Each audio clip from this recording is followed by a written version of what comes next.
All right, welcome back, everybody, to another session of the Summer of Protocols Guest Talk series. This series is part of an 18-week program where a cohort of 34 researchers are exploring the various aspects of protocols. You can find out more at summerofprotocols.com. Today, we're talking with Sarah Perry. Our next session will be next Tuesday with Renee DeResta, and that will be on A Troll's Guide to the Internet. You can see the pre-reading material linked in the program calendar at summerofprotocols.com. So I will go ahead and hand it over to Venkat to introduce our speaker today. All right. So this is one of the talks I'm most excited about. Hey, Sarah. Hello. All right. Do I show my camera? Yeah. Definitely. There we go. Hi. All right. There's Sarah. So just some background. When we were starting this program, one of the interesting questions on our mind was, what's the relationship of the idea of a protocol in the sense of like an architectural pattern or like, a design thing versus protocol as a term used in, say, science and healthcare, where it refers to like almost like an approach to epistemic hygiene, like what's a scientific protocol, like a randomized control trial or a research study, and how does that lead to more valid knowledge? And it struck me that Sarah is probably one of the people who has thought the most about the connection between those two kinds of things. So if you look at some of her earlier writings on Ribbon Farm, you'll see a lot of writing about architecture, aesthetics, ritual, urban design, and all those topics which we've been talking about for the last several weeks in various contexts. And more recently, she's been working a lot on the big topic of reproducibility, whether scientific results are valid, should you believe survey results, how does scientific fraud happens, and somewhere in between the two, you've also got topics like, crackpot theories, I guess what you might call citizen science, and all the big debates on, people just, I think it was Feynman who said something like cargo cult versus regular approaches to science. And so I'm thinking in terms of like cargo cults as a scientific method. So all those dots, I think Sarah is the right person to connect. But just a little bit of background on her. She used to write a blog, which is now defunct, called View from Hell, until I think a few years ago. But around 2013, she came on board Ribbon Farm, and for several years, she was my co-blogger there. And she wrote a lot about, like I said, architecture, urban planning, aesthetics, all those topics. And along the way, she's tried as a joke to install a meme around post-rationalism. Unfortunately for her, that turned into a real movement, and she was installed as the caliph or pope of post-rationalism, depending on your point of view. So that joke backfired a little bit on you, Sarah. Yeah. But then she retired and turned into a superhero around 2018 or so. And she wears a yellow suit. I'll let her dox herself if she wants to. But this is work she's been doing in her superhero persona. So it's going to be about, what the scientific method actually is, and how to think about protocols through that particular lens. So over to you, Sarah. Thank you. So I have slides. Let me share my screen.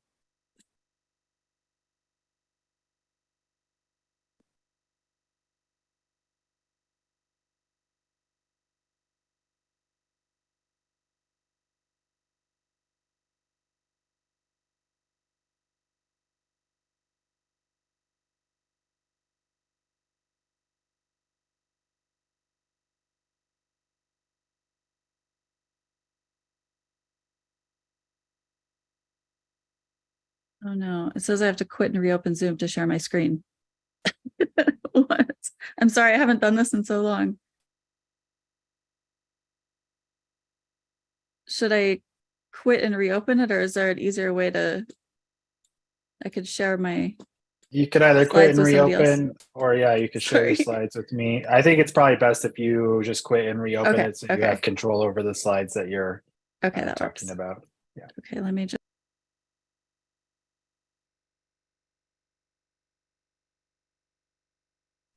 Okay, while Sarah is rejoining, a little bit of context on the pre-read link. I highly recommend the book on the the paper on the generalizability crisis, because I think that was one of the starting points for Sarah's thought trail on this. And that's an interesting paper that has a different view on what people are calling the reproducibility crisis and replication crisis. Because rather than start with problems with statistical analysis and valid results, it starts with a more basic problem of people using abstract nouns to describe random concepts that they want to research. The Big Five personality test uses variables like openness, introversion, all those abstract nouns. And then you construct statistical tests of a personality in this case, and then make arguments about that. So you have two steps where failure of valid knowledge can happen along the way, which are either your statistics can be wrong, or your nouns might not map to the reality you're trying to describe. So that paper is super interesting, even though it's dense and long. It looks like Sarah is back online, so right. Back to her. Okay.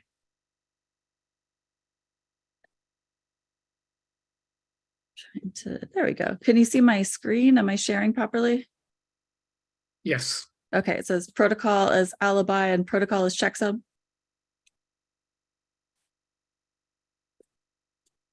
Yep, good to go. Okay, good. All right.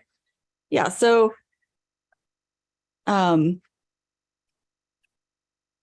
this is trying to focus down on two aspects of the giant pile of stuff I've been doing over the past few years. A lot of my old writing was kind of about big concepts, trying to find patterns in things, generalizing things, and I've kind of entered this crisis period for the past few years that I'm not sure if any of those concepts are real in an important sense, that especially when we're talking about the connection to scientific ideas of social science, I really question whether a lot of the things that I thought were real are actually real. And this is a lot about that. So one thing I think is helpful is just to say, well, what is the type of thing I'm talking about? One word people have used for it is weasel words. And this is the idea with this is it's just the weasel words, right? It's one definition I found, words and expressions with a very flexible meaning, strictly dependent on context and interpretation. And of course, you'll often see that as a note for somebody on Wikipedia. Their definition is words and phrases aimed at creating an impression that something specific and meaningful has been said, when in fact only a vague or ambiguous claim has been communicated. And there are a lot of different terms for this, like not just weasel words, but different ways of trying to express it. Sometimes, maybe in just a few situations, language can be kind of vague and it seems like something clear has been communicated, but it's actually something different than what it sounded like. And my feeling is that's probably all words, sorry, that basically every word is a weasel word in its context, and all words are strictly dependent on context and interpretation. There are no words with a general meaning across all contexts. And I think this is my word jail. This is where I put words in jail if they make me mad. And these are generally abstract nouns. So I think abstract nouns are a big thing to be aware of when you're concerned with words that seem to mean something, but end up really only meaning something in a specific context and meaning completely different things in different contexts. So this is just when I see one of these words in my word jail out in reality or in a science abstract or in a claim, I tend to think, well, what does that word really mean? And does it mean anything? And probably if I dig down to the methodology about the claim about this word, it's going to be something other than the common sense meaning of that word. And I think the whole idea of a survey, which is the vast majority of social science research methodology, is that words mean particular things across all contexts. That giving someone a survey in words, they'll answer it in sort of an innocent way, and not just innocently, they're not lying or trolling. They're answering it in a generally true way, so that the words in the survey mean the same things to them as they mean to the researcher. And all of those things in the survey boil down to the abstract noun that it's trying to measure. And there's self-report surveys for personality traits. That's what Big Five is, self-report survey. One of the funniest ones, I think, is humility. The idea that you just do a self-report scale for humility, like you ask people, how humble are you, in various ways, and then the more humble they say they are, that's how humble they are. Self-esteem, just almost any abstract noun is going to be measured by a self-report survey. So if I see those words, I have a good idea that's what it's going to be based on. That's going to be the ground truth protocol for what those words mean. And if it's something else, I'll be kind of surprised. There are, so-called objective measures. And sometimes it's funny, sometimes people will call surveys objective measures, even though they're literally self-report. But I guess if it's had enough math done to it, if it's been validated and factor analyzed, then it counts as objective. So I have a problem in general with surveys, but I don't think the non-survey methods are that much better. So we'll take, I'm sorry, it's still on surveys. This is just an example of how surveys fail. So this is the famous Miette the cat. She lightly touches Miette with the side of her foot, and Miette, of course, in cat language, thinks she has been kicked. You kick her body like the football.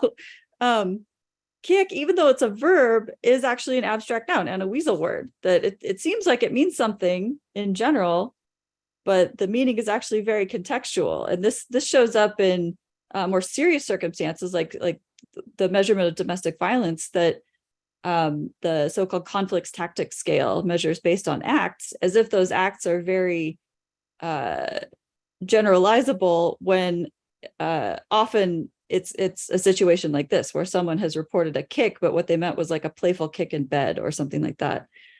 So I think this is just an example of why surveys are kind of cursed, but they're not the only cursed one. So here's just one abstract noun, aggression. It's one of my favorites.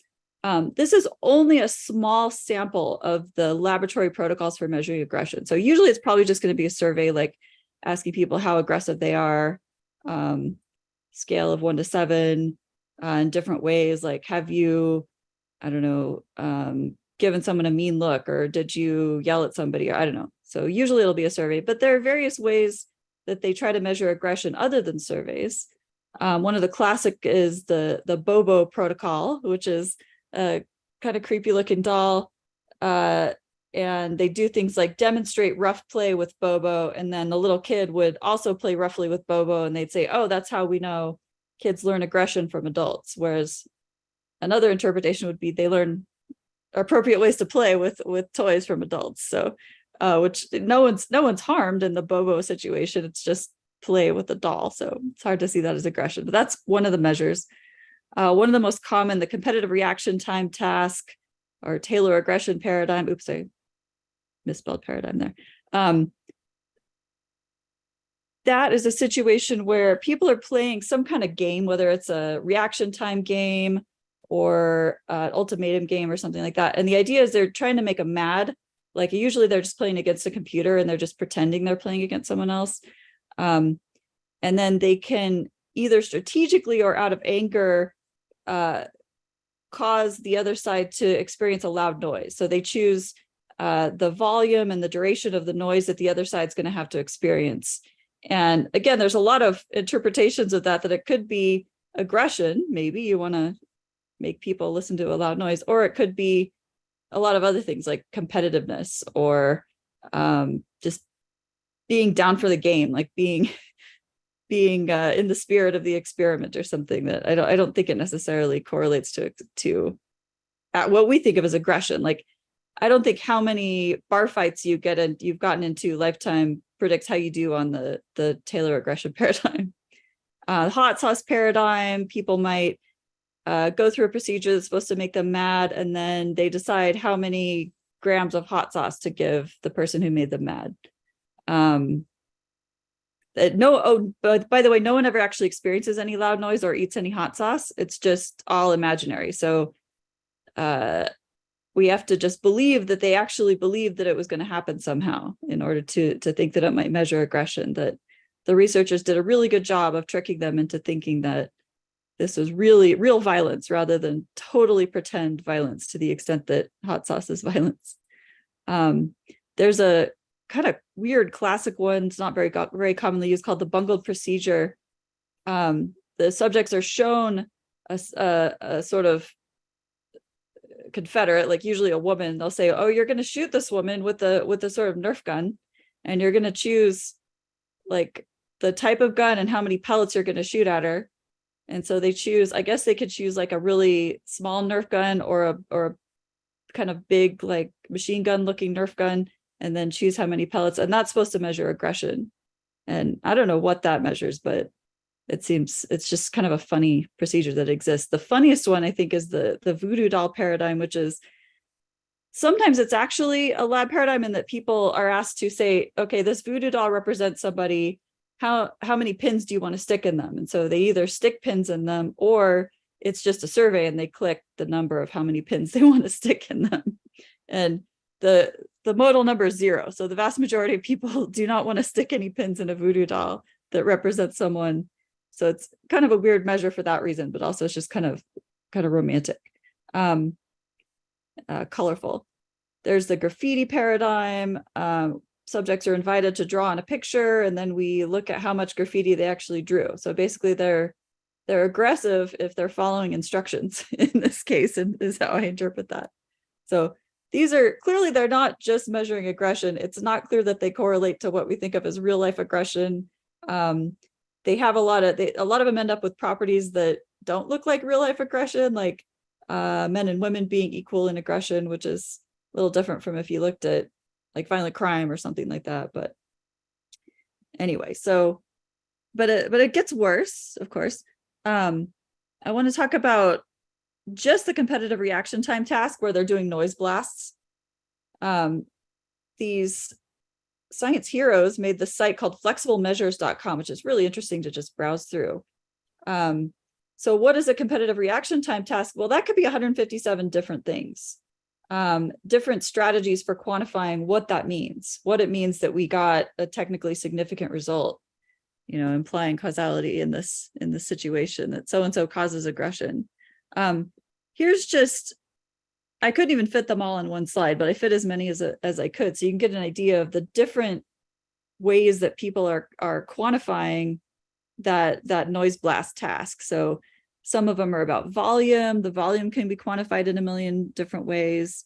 How many were on the high setting, how many were max setting, even min setting, after losing or after winning. It could be based on the duration of the noise blast, like how long were the noise blasts. It could be averages of different numbered trials. Maybe you exclude the first one, maybe you exclude the first 9, maybe you exclude the first 2. Could be some measure of volume and duration. Could be some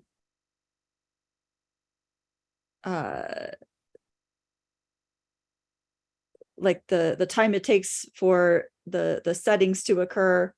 So there's a lot of different things that could mean. So even though all the ambiguity in the word aggression is there, and there's also a huge amount of ambiguity between what they're measuring with the noise blast task and aggression, there's also an enormous amount of ambiguity in how they're deciding to measure that, how they're deciding to treat that in mathematical terms.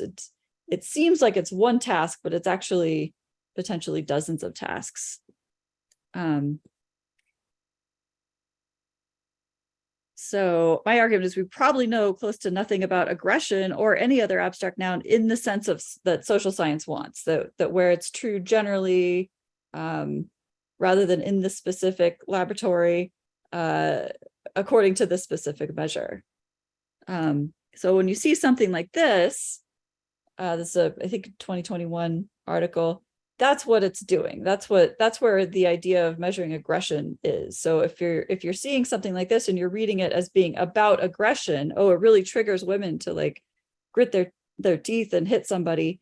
That is not at all what that means. It means the Taylor aggression paradigm. All right. One of my favorite abstract nouns, even though, I mean, technically it's a concrete noun, but the brain, I think especially with that article, instead of like a brain, it's the brain, is a very flexible abstract noun. And I think a major weasel word, just as much as aggression. You can imagine how many times people are talking about aggression in the brain, as if that's one thing that's general across circumstances and what all the different things they could mean by the brain. Okay. So that's kind of my background of the major thought pattern I've been having for a few years, just drilling down on what particular words mean. Do they mean anything? And the kind of equivocation, I think that's another, you could use that as a synonym for weasel word. The equivocation where words mean one thing in common sense and often one thing in the press for an article, and they mean a completely different thing when you're looking at the actual measure, what it's actually measuring. So that is an example of what I've kind of come up with this two-sided idea of protocol. So that's what I would call protocol as alibi. It's like, we did these procedures, therefore we made science. The fact that we administered this survey, gave people these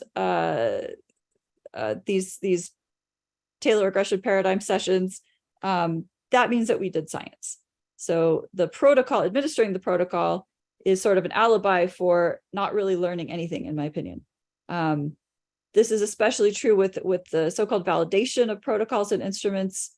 Validation, rarely it'll be comparing it to some other measure and saying, is this valid? Does it correlate with some other measure we have? And usually that measure will just be a self-report survey. Rarely is it something else, but more commonly is doing some kind of factor analysis on it. So it does this load onto, it's a certain number of factors that make sense. How much of the variation does it explain and stuff like that. I like this paper by Andrew Mall. It's called Rethinking Traditional Methods of Survey Validation, in which he successfully validates two nonsense instruments and a blank instrument. So an instrument that simply has one period, and then you rate it from 1 to 7. Those were just as scientific and real in terms of passing the validation in terms of factor analysis as normal instruments. So those did very well. And ones where it was just gibberish, where it was just like glossolalia, where nonsense words, either in the context of English words or just nonsense, were able to be validated in the same way. But even if you can validate a nonsense protocol, validation of your regular protocol or your regular survey instrument still counts as sort of an alibi for, yeah, we did real science. The more math. So I think the upshot of protocol is alibi. We perform the proper protocols, therefore the knowledge we produced is real. Right. There's a flip side of it. Protocol is checksum. And this is where some little protocol actually ends up being really important, not because the protocol itself is load bearing necessarily, but because it's sort of a tell that other procedures may not be followed if that little procedure is followed. So something that's maybe arguably not even part of the real science, arguably extraneous, like sourcing of human egg donors, for example, getting institutional review board approval, making sure you're doing proper control loading of your electrophoresis gels, like for Western blot and stuff, and not just splicing them together. And indeed, not just kind of copy pasting and doing bad Photoshop on your images, but actually producing them individually. So they're not just bad Photoshops of other unrelated images. That seems to be a way that people get caught a lot. And often something relatively minor that's maybe not even super related to the core of the science is the first discovery in sort of a chain that leads to the entire project being called into question. One example, the Huang Wusuk affair, where the lab, the guy basically who claimed to invent human cloning, human stem cell cloning, ended up having some ethical issues with questions about how he'd sourced the lab's egg donors and had some of his employees donated their eggs, and was sort of that an ethical thing? And we might say, well, that's not really that related to the science. Like, however they got the eggs, at least they were inventing human cloning, right? But it ended up being that all of it was faked, that they had never done human stem cell cloning. They'd never achieved that. They had used many more eggs than they had reported, and they had essentially done nothing, with the one exception that apparently Snuppy was real. Snuppy was the Afghan hound who was the original subject of cloning by Huang Wusuk. So Snuppy's a good guy. Snuppy was real. Everything else was fake. And that was discovered based on the lack of doing other things. I think you could see this as something like the brown M&M test, of which I believe is legendary, where I think the story is there's a rock band and they're traveling, and they have a really long list of needs and desires, and one of things that the facility has to have, and one of them is they have a bowl of only brown M&Ms in their dressing room. And if that part of the contract is not found, if they go and there's no bowl of M&Ms, of brown M&Ms there, they bail. They refuse to perform, because legendarily, the contract is also full of really important stuff, like making sure that the stage is set up safely, making sure that everything is solid and usable, and nobody's going to get hurt or killed. And that's sort of their check for whether the other stuff is there. So I think there's a lot of that in science, something that's publicly checkable, that gives at least some evidence that the other procedures have also been performed properly. If they haven't, might create serious doubts as to whether the stuff you can't check publicly, what stuff that's hidden, have actually been performed. Because you can check if there's a bowl of brown M&Ms there, but you can't necessarily go through every chunk and beam of the stage setup and make sure that it's all solid. Here's an example of the electrophoresis thing. I think an example of a checksum is not just literally faking your gels by clumsily photoshopping copies. This is flagged on PubPeer, characteristic work of Elizabeth Bick, who does a lot of image-based science journalism, I would call it. Not in a bad way, in a good way. Obviously, we can see this one highlighted in red is one paper's gel. It happens to be a completely flipped Photoshop of another paper's gel. So there are tons of these. It happens all the time. I think it's a relatively short window that this is going to be possible to be a way to catch people, and that's true of language issues too. This is kind of a joke paper on Vixra, I don't know how to pronounce it, but this is just from 2021. It's completely possible to completely AI fake perfectly good electrophoresis gels. So you don't really have to do the easily checkable way of cutting and pasting and photoshopping your gels. You can just, generate them with probably much better now than in 2021 artificial intelligence. And I think this is also true. There was something that people were talking about a few years ago called tortured phrases, which is that AIs at the time would try to avoid plagiarizing things. They'd be plagiarizing, but they'd like put it in a slightly different wording, and some of them would be really silly. So you could just pick up on that. But I think they're so much better now that that's just not an issue anymore. And I want to talk about this one. How much time do I have? Oh, good. Okay.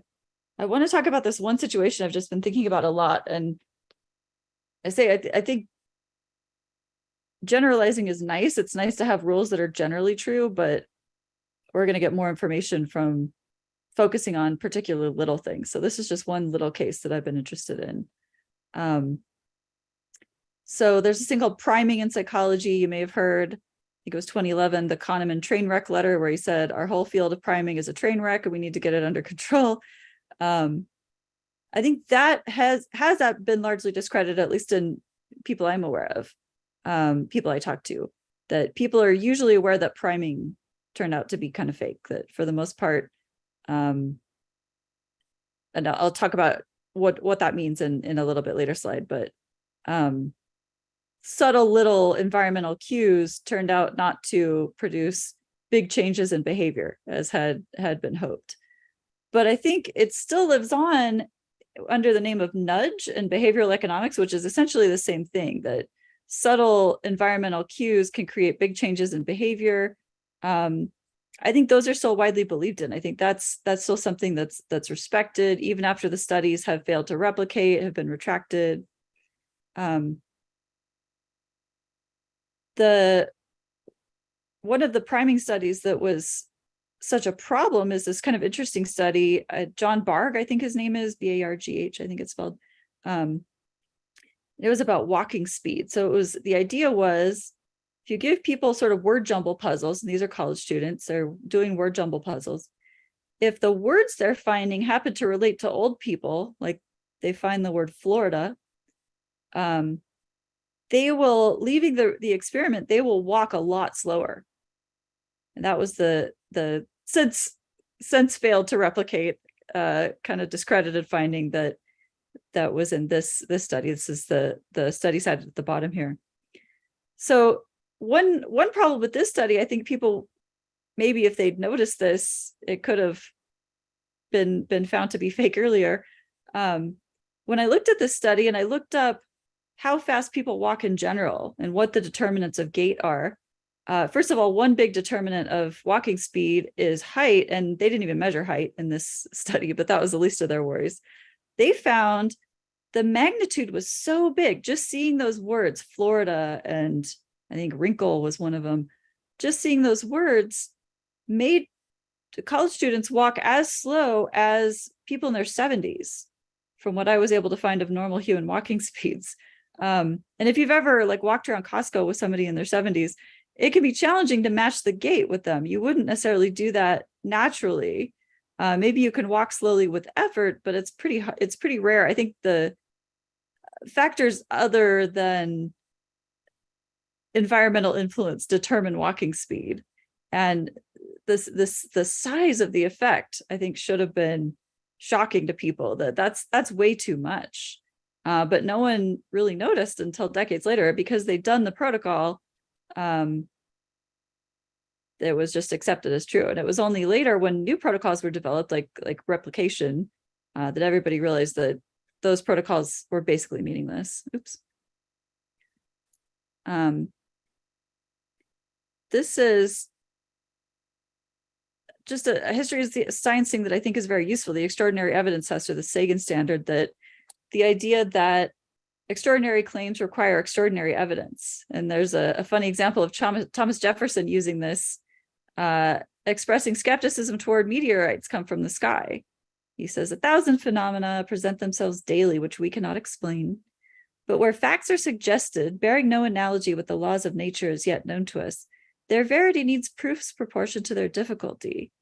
And I think he's right. I think he's right to be skeptical of meteorites coming from the sky in his time, and that it is an extraordinary claim. And the only reason we regard it as ordinary is because we got extraordinary evidence. We got hella evidence.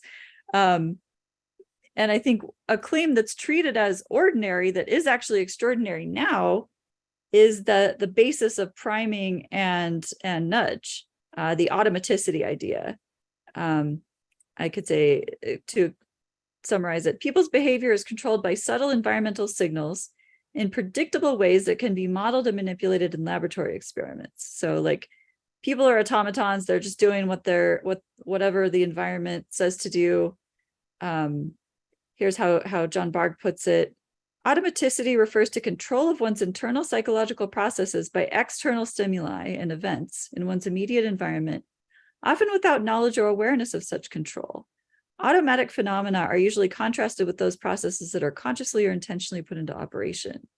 And he's writing things like the unbearable automaticity of life and stuff like that, pretty strong belief that people can be controlled in subtle ways. And originally they have the lab tests to prove it, they have the protocols to prove it, but of course it gradually falls apart and none of that stuff seems to hold up. But it seemed, for whatever reason, it seemed like a rather ordinary claim, but I think it should be regarded as extraordinary. We would need extraordinary evidence for the idea that humans are just going to behave completely differently depending on subtle cues in the environment. And it's not to say that people don't take context cues into account, but they do so in such different and unpredictable ways that a laboratory protocol is rarely going to be able to handle that. For the walking speed, like imagine if you just got subconsciously reminded of old people and you suddenly started walking like a 70-year-old, like it seems like that would be kind of evolutionarily harmful, like if your brain worked that way. A million different things, like if there were subtle environmental cues that exercise control over you rather than you taking them into account as context, that would be, I think, a very different world than what we live in. So basically, nudge is a more sciencey word for priming. I think more people probably would say nudge is true than priming is true. One example is a 2012 honesty study, what I would classify as nudge. This study ended up not being real. The data was faked. Sorry. It's not clear who the culprit was. The author, Don Ariely, blamed the insurance company. It was only retracted in 2021. So it was out there accumulating citations and people believing in it for almost a decade. And it was completely fake. It was purporting to show that people are more honest in reporting their car mileage, like to their insurance company, if they sign at the top of the form rather than the bottom. So the nudge idea is if you see your signature at the top, you're going to be more honest than if you don't see your signature there and you're only signing once you've already filled out that form. So not sure if people have heard of the study. It was pretty famous at the time, kind of a TED Talk type study that has a nice, sexy upshot. It ended up not being real, of course. Here's Ariely's response to the basically the story breaking that it was fake. Says, here's my perspective and view of the situation. First of all, this work was conducted over 10 years ago by an insurance company with whom I partnered on the study. So it was the insurance company's doing. The data were collected, entered, merged, and anonymized with the company, and then sent to me. This was the data file that was used for the analysis and then shared publicly. So he says, they did whatever they did, and then I got it. I was not involved in the data collection, data entry, or merging data with information from the insurance database for privacy reasons. And I was the only author in contact with the insurance company. None of my co-authors were involved. So maybe it really was innocent. Maybe it was that the insurance company they were using for this data faked everything. And he just got unlucky. Their team got unlucky. Some people had concerns with his response here. Here's Aaron Charlton's concerns. First of all, he was the last person to modify this Excel file, and he did it. The data do show him the metadata rather does show him being the creator of the file. There was some issues with him using two different fonts that apparently he'd changed. Whoever the fraudster was used two different fonts, and there was a problem with his explanation of the exact file saving issues because of this. And I think the fonts happened to be like they corresponded to data that were copied, and then there was I'll go into the procedure in the next one, but it's very messy. He admitted to miscoding a variable. This story was interesting to me. First, the effect observed in the data file that Nina received was in the opposite direction from the paper's hypothesis. When Nina asked Dunn about this, he wrote that when preparing the data set for her, he had changed the condition labels to be more descriptive, and in that process had switched the meaning of the conditions and that she should swap them back. So she did so. So it basically said, it was exactly the opposite of what it should have been. So just switch it back. And I found this really stood out to me when this is sort of deep in the rabbit hole of this whole paper. This stood out to me because when I was 16, at the very first lab I ever worked at, I was asked to kind of fake data in the exact same way. So I feel like, oh, like I've seen that before. Our experiment came up the opposite of what we'd expected. Probably it was just that, the kid working in the lab miscoded a variable, just change it back. Okay. So that felt very familiar to me. And then there's kind of a logic problem with this. Why would the insurance company fabricate the data? And it's a pretty elaborate procedure that this insurance company is allegedly using to fake this data. This is Jonathan Paulison's inferred steps of the fraud, which he recreates with simulated data.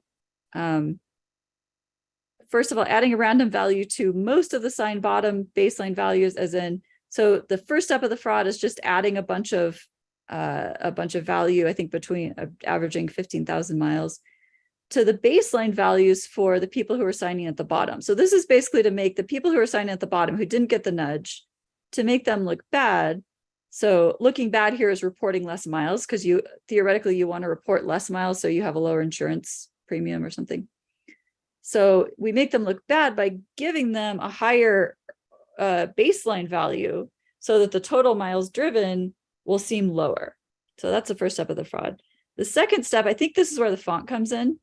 He makes duplicates of all the entries, the fraudster, whoever it is, and adds a small amount to each copy to increase the sample size. So they can't be exactly found to be duplicates because they've added a random number to some of them. And unfortunately, that kind of kills the humanness of the duplicate data, because they have much less zero value, like something ending in zero, a rounded value, whereas data produced by humans is going to have a lot of zeros on the ends. Humans like to round things off. The ones with the added small amount no longer have that property. Third, they created an updated odometer readings from scratch. So they added the second value, the updated value, how far did you drive, time 2, essentially, by just inventing it out of whole cloth, by just taking the first number they faked and then adding a number between 0 and 50,000 to it. Jonathan Paulison thinks this is because by doing step 1, they ended up with some negative values because step 1 was kind of so clumsy. And you can't have negative number of miles driven, so they had to fix that. But by doing that, they screwed up the fraudulent effect they did in step 1. So it was no longer the case that the sign bottom people looked worse and the sign top people looked better. So they had to fix that. And he thinks the fourth step was to take a subset of the data, line it up from lowest to highest, and then the lowest mileage you assign to sign bottom and higher for sign top. So basically you make sign top look good. You make your treatment group look good. And then you mix those back into the whole data set. So that's enough to get a big effect size. But leaving in, for some reason, all the previous hijinks with the data. So that's pretty interesting if someone at the insurance company did that. So this led me to kind of revisit a study that Don Ariely was involved with that I always found strange. The expensive placebo study. I don't know if anyone's heard of this. Has anyone heard of the study that expensive placebos work better than cheap placebos? This is the origin of that study, of that claim at least. This is published in 2008. Way before the Honesty study, which is 2012. It has hundreds of citations. I imagine a lot of people here have heard of it. And this one has one of those checksum issues. This one has not been found to be fraudulent. This is just one that I think is weird. Here's the methods in the study. What they did was they gave a bunch of people electric shocks after telling them they were getting an opioid pain reliever. Basically, they said it was something like codeine with a faster onset time. It was actually placebo.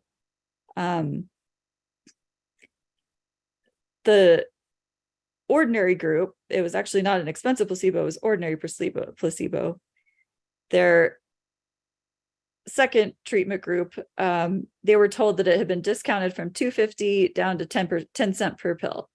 So there's a regular placebo and then there's a discount placebo. And the kind of checksum fail here, the Brown M&M test they didn't pass was actually getting institutional review board approval for shocking people. So you can imagine you have to get institutional review board approval just to give people a survey. Like that's not even an option. But he was out here giving people electric shocks, in some cases, you know, an 8 out of 10 on the pain scale, where 10 is the worst pain imaginable, and not having review board approval. The only reporting I could find on this was an Israeli newspaper. They had kind of an in-depth investigation of it. Haaretz reported on their story briefly. That's kind of the only mention I've seen of it. Here's what the Israeli newspaper said about it. We interviewed MIT officials who said the way in which the placebo experiment was conducted raised some serious concerns. According to sources with close knowledge of the study, Ariely did not request an IRB review from MIT's ethics committee, nor did he follow the required protocol for the experiment, which involved electric shocks to 80 patients, who were then given supposedly cheaper and more expensive both placebo. One of the participants reported it.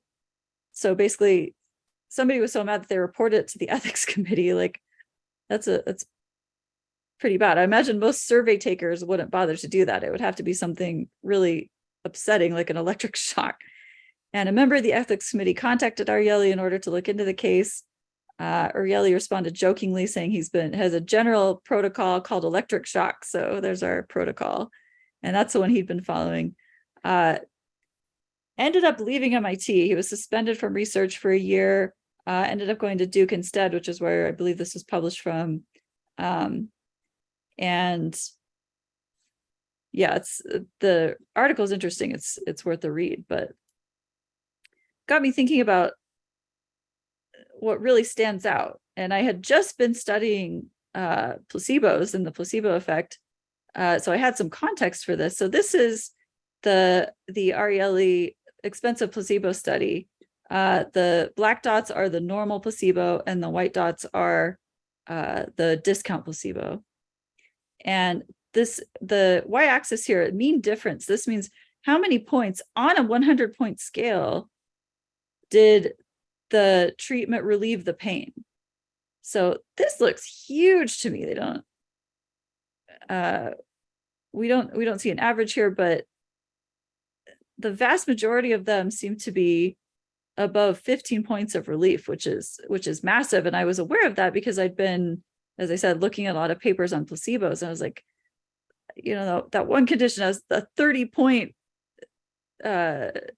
pain relief scale. That would be taking an 8 out of 10 down to a 5 out of 10. That's pretty significant. Or an 80 out of 10 down to a 50 out of 10, same thing, essentially. There's just enormous amounts of pain relief on a 100-point scale. That's the white dots, the discount placebo looks high but realistic to me, but the regular placebo just looks massive. Here's a meta-analysis on pain in general. This isn't just electric shock pain. They found the typical effect of placebo is about 3 points on a 100-point scale. So that's where I was coming from with this, was saying, well, that's, you know, that's maybe, you know, 10 times bigger than I would have expected. Same study. If you say it looks like about 20 points average, that would be a major outlier. 15 to 20 points is kind of the edge of the distribution for pain studies in general. And this is including all different kinds of pain, not just electric shock pain. Another meta-analysis found that electric shock pain had the lowest magnitude of placebo effect of the various types of pain. So if anything, we should expect electric shock pain to have less placebo treatment than other types of pain, just based on past studies, you know, if we trust them, if we think they're real.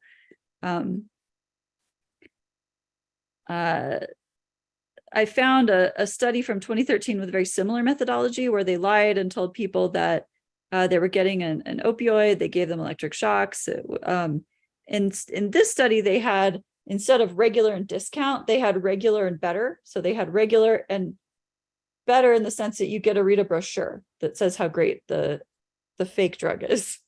So in this study, which I said very similar methodology, they did not find a big effect. They found a sort of good size effect in one condition for the enhanced placebo with the brochure, but just for the normal placebo, they really didn't get much. They got at the 60% shock intensity, so like 6 out of 10 on the pain scale, 60 out of 100.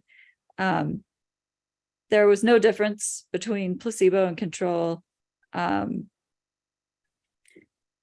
In the 80% shock intensity, there's 1 point on a 100-point scale difference.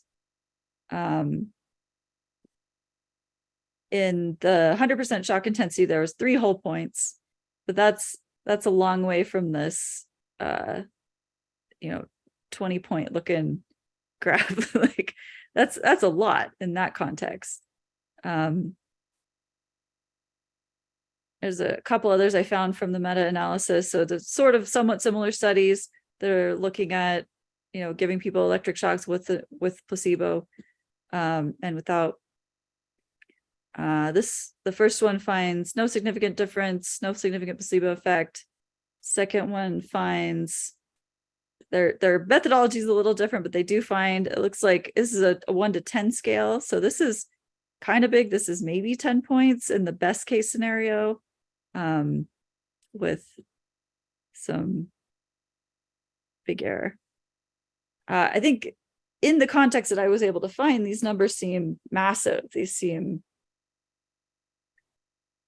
like not like what we'd expect to be produced if it was produced by the protocol that was claimed to produce it. So just for more context, it's a lot bigger. This is a 0 to 10 scale. It's much bigger than the difference between fentanyl and placebo. So fentanyl versus placebo, these are different forms of fentanyl. Most of them are under 1 point on a 10-point scale. So most of these are under 10 points. If we were able to convert that to a 100-point scale.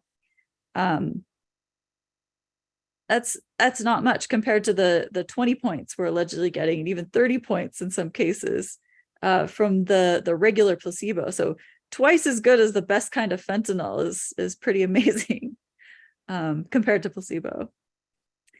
I think it might be interesting if anyone were to find the data. There's probably more to the story there.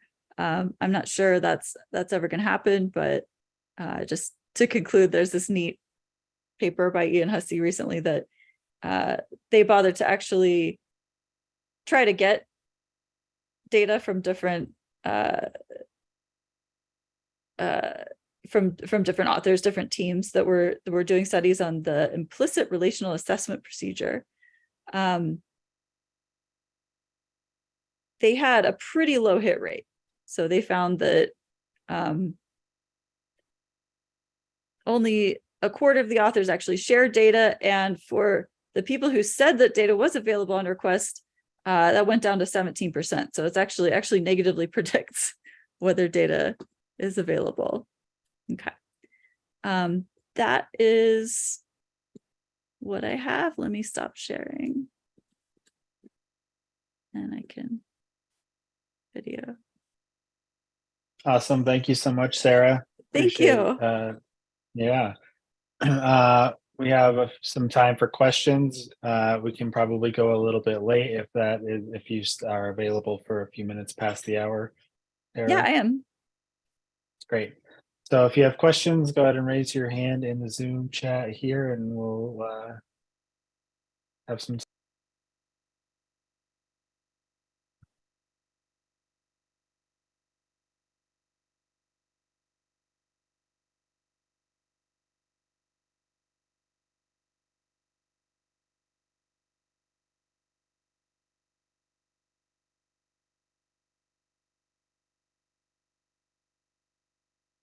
I could have put 6 more slides in there.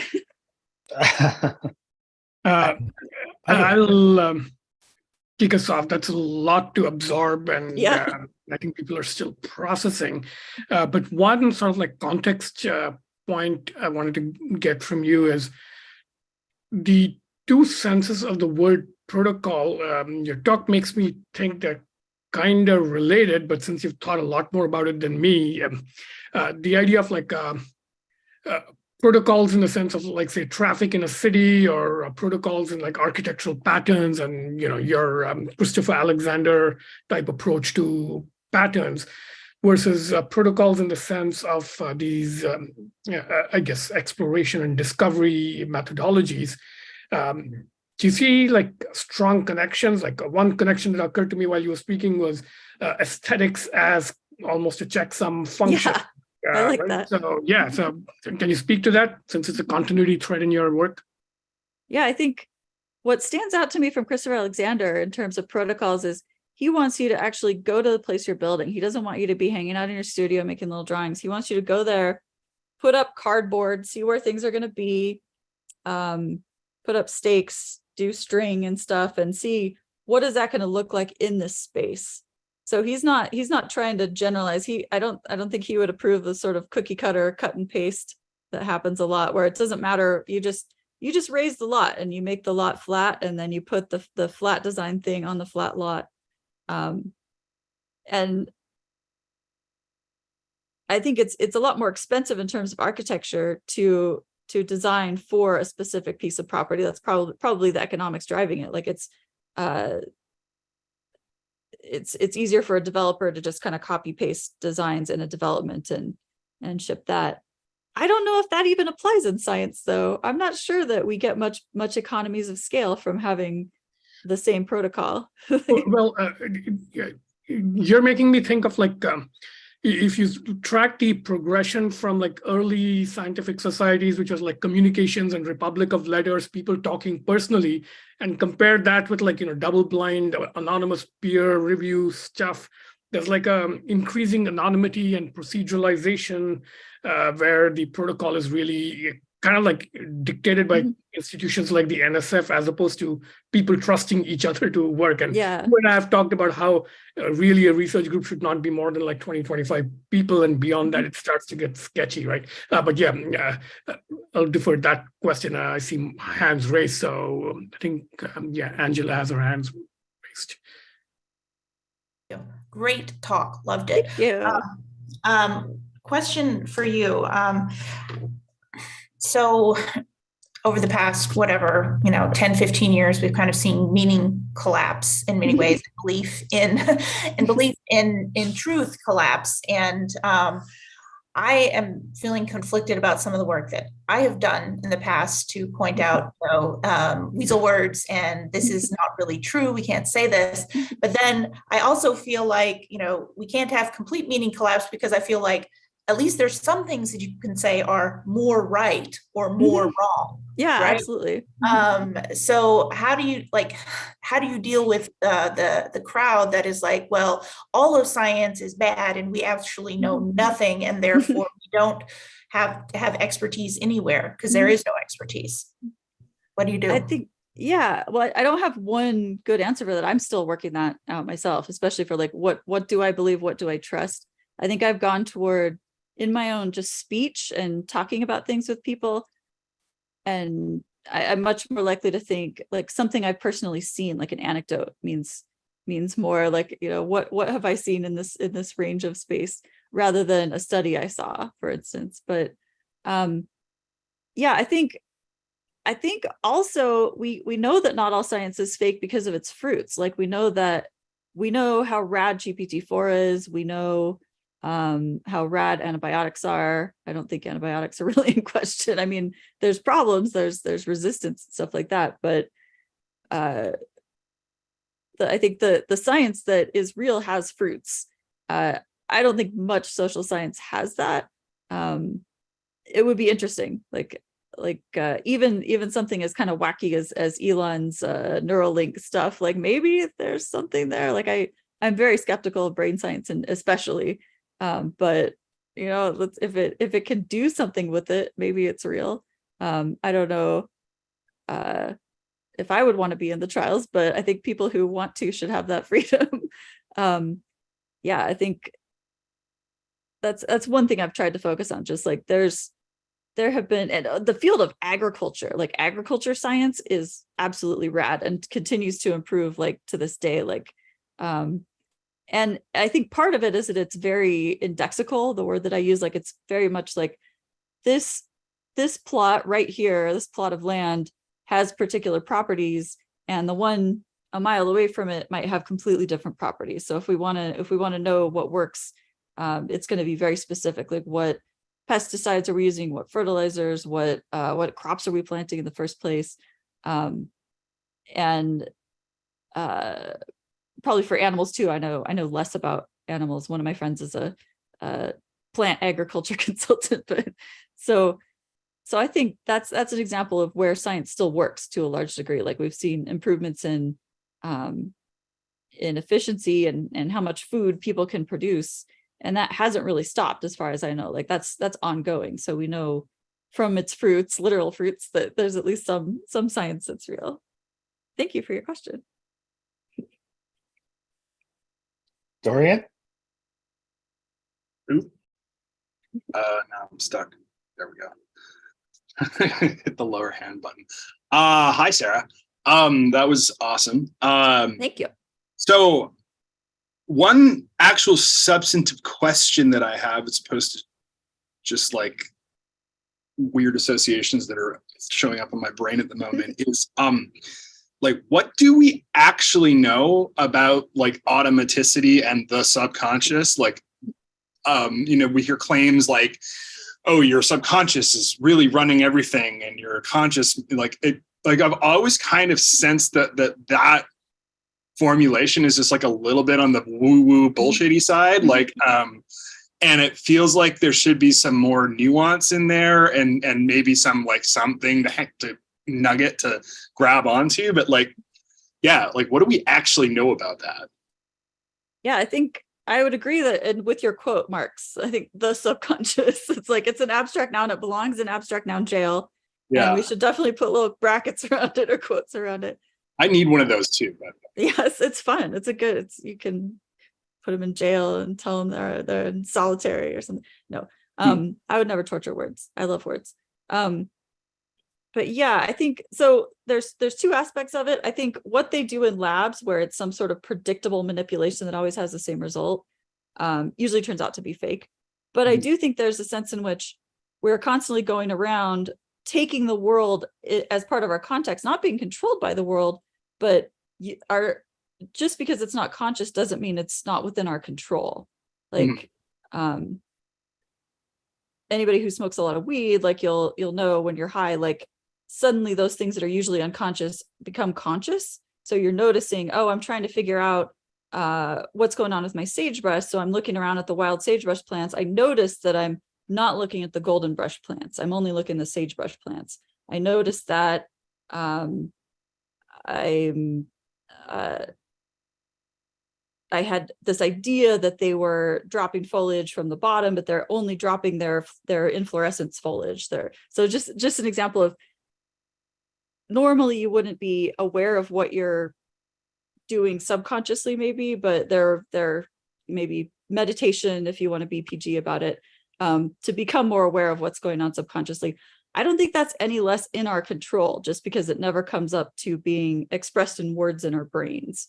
I don't think it's the case that we can be like brainwashed and controlled by the environment. I think we take our environment as context and react to it, but not necessarily in a predictable way, and not necessarily in a way that we lack agency over. Like, I think we have a lot of agency in ourselves without it being conscious. So yeah, that's why I object to the automaticity idea as a major explanation for human life. Yeah, like I kind of like, I've used the term like pre-symbolic to talk about, and I mean, it's sort of like, or like Lakoff's like kinesthetic image schema idea, where it's like, your proprioception, also like maturing umbrella, the inaction. Proprioception is a good example of that, because I don't think that's conscious. You would fail so hard if you tried to be conscious of your body motion. Like, where exactly is my foot while I'm running? That would be a good way to fall on your face. So, yeah, exactly. But you still have agency over running. and you're going to Yeah. react instantly to the, you know, the sidewalk cracks and there's something here and there's a person here and there's a dog here, without it necessarily becoming conscious or expressed in words in your mind, but you still have control and agency over it. Mhm. Cool. Venkat, you're muted. Sorry. Yeah, I have another question I meant to ask, connecting to one of your other through lines. So several years ago, you were writing a lot about ritual and the sense of sacredness and cringe around processes. We talked about like myth and ceremony in organizations where there are things like inspection procedures that don't do anything but kind of like create a theater of management and oversight. So trying to connect the dots here, and especially I think the connecting idea might be that quite often crackpot and pseudoscience people follow apparent scientific methodology much more rigorously than like actual scientists. And yeah, it could be like true crackpot theories or people who are like genuine outside of science or doing good science. But yeah, can you connect the dots for us between ritual, sacredness, that kind of line of thought and this stuff? Yeah, I've been so isolated for the past 3 years that I haven't thought about ritual much, because I think ritual is really an interpersonal thing, and it's been just me and my husband for the most part. We rarely see other people, so I just haven't, that hasn't been part of my reality for a while. I haven't been experimenting with ritual or thinking about that. So maybe once everything returns to normal, if it ever does, I don't know. Yeah. Fair enough. But when you do finish thinking about it, I'd love to, I don't know, see a Twitter thread or something about it. Awesome. Yeah, there's definitely protocols that I think are very important, and maybe they serve some of the same signaling purposes in religious and social ritual as they do in science ritual. Like, you know, if you're passing, just a trivial example, if you're passing somebody on the street and they properly stay on the other side and they either make eye contact with you or carefully avoid eye contact, they're kind of sending out a whole bunch of signals that they're safe. So you can kind of maybe be less worried about them. But if they're walking really close to you, like violating a little protocol, then suddenly you have to be a little more on edge. And I think that's still something we have agency over, that's part of us, but is taking context into account. And, you know, are these people doing their proper checksums, their proper protocols? That's part of, I think that's the order of civil indifference. It's not Randall Collins, who is that? I don't know. But yeah, something I enjoy is that it's just ignoring people is a practice, and is probably different in different cultures. Like the protocol of being in public with people without being annoying to them is kind of a detailed protocol. That's the main ritual I've been involved in the past few years. being alone in public. Dorian, you have a follow-up to that? Muted. Going for the anti-mute, and then I mean for the lower hand, but I not to that exactly, but I just Sarah, have you seen the this is related to the Alexander and the protocolization of going to the building site. I don't know if you've seen the products that have just hit the market to do user interviews that have been GPT generated. So Nice. like UX interviews. Yeah, so that's like a thing now, and it reminded me of this sort of like, yeah, this is the same sort of thing. Like, how do we fake getting the information without actually getting the information that we need, and spending the money and the resources and time to actually do get the real information? And it sort of reminded me of this like stand-in situation for like, it's just like having this kind of a methodological surrogate. And it might be just as good. You think? I don't know. I don't know that we're getting much from doing surveys.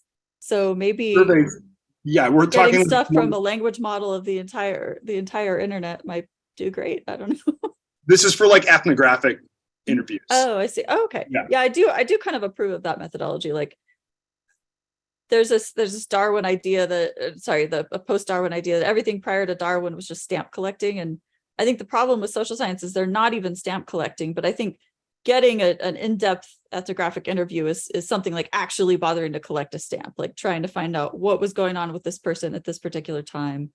So yeah, I do think that's valuable compared to just like regular surveys. Yeah. But yeah, it's interesting. I think it'll become a lot harder to tell the difference to the extent that we can tell the difference now. So it'll be harder that'll be one of many things where it's harder to publicly check whether it's fake or not. How will you know then? Like, I mean, what I mean is how would you know when if you go and you just generate a GPT ethnographic study, like, how could you trust that, what the results are? We won't know, and we won't ever be able to trust it again. And it's a really interesting time. And it's a huge change. I think all forms of human legibility, legible excellence we're kind of in the last days of that, of being able to basically trust that video is real, and that if someone, if there's and there have been faked ethnographic interviews for, hundreds of years, of course, but I think most of them are probably real. I don't even know, I guess I don't know how real they ever were. Right. Well, I mean, notwithstanding, actually, putting, videotaping it and then, video somewhere, actually maybe going back and looking at it and then verifying that the conclusions that were drawn from it are actually et cetera. It's a massive. Yeah, I mean, video up until now was a checksum. Sorry? Yeah. Yeah. Yeah. Carlos Castaneda, yes. But yeah, sometimes fakes could be great, and we can learn a lot from fakes. Like if you took Feyerabend really seriously and decided to take hypotheses that explicitly went against what is known, maybe outright faking could be an example of that. Maybe we learn from it. I don't know. I mean, it kind of seems more like so much of, I mean, when I think about, psychology, economics, sociology, medicine, anything to do with diet, anything where the actual politics of it are very, very close. Whereas physics, the politics of physics are kind of nukes, and that's about it, I don't know. There's a real interesting controversy that I think will go down as interesting in the history of science going on now about the superconductors, the room temperature superconductors. Okay. It's not actually room temperature or near ambient pressure, but yeah, there's probably too much to go into now, but there's an interesting, and it's sort of political in the sense that one of the main guys raising issues is kind of known as an unusual guy, but people who are not known as unusual people agree with him and think that some of the stuff is questionable, and maybe there aren't any near ambient superconductors. Yeah. I mean, physics, I think, has an advantage, which has been shown just in the past few years, that they can actually look at a past protocol and say, oh, that was mistaken. We thought it meant there was a superconducting going on, but actually it was the helium changing phase in the tiny little mini anvil that we were using. So they can actually go back and say, oh, the meanings we were getting from our protocols were wrong. I don't know how much social science even has the ability to do that.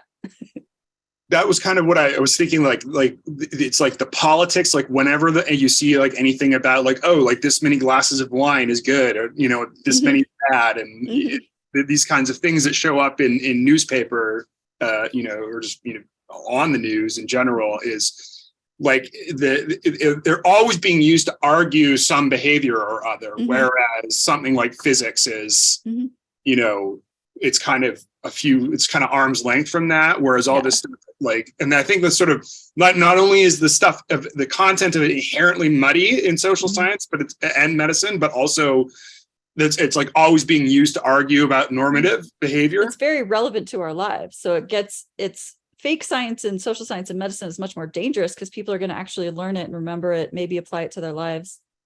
And yeah, if it's meaningless, that's actually maybe more important than a faked physics experiment in some senses. Yeah.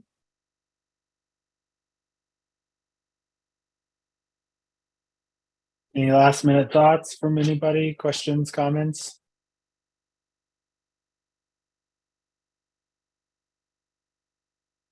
All right, I think we'll wrap it up there then. Thank you so As Venkat much. mentioned in the chat here, there is quite the Discord thread going. If you'd like to take a look at that at sometime in the future. Thank you. But otherwise, thank you so much. And we will look forward to seeing you all again on Tuesday with Renee DeResta at 11 a.m. EST. Thank you.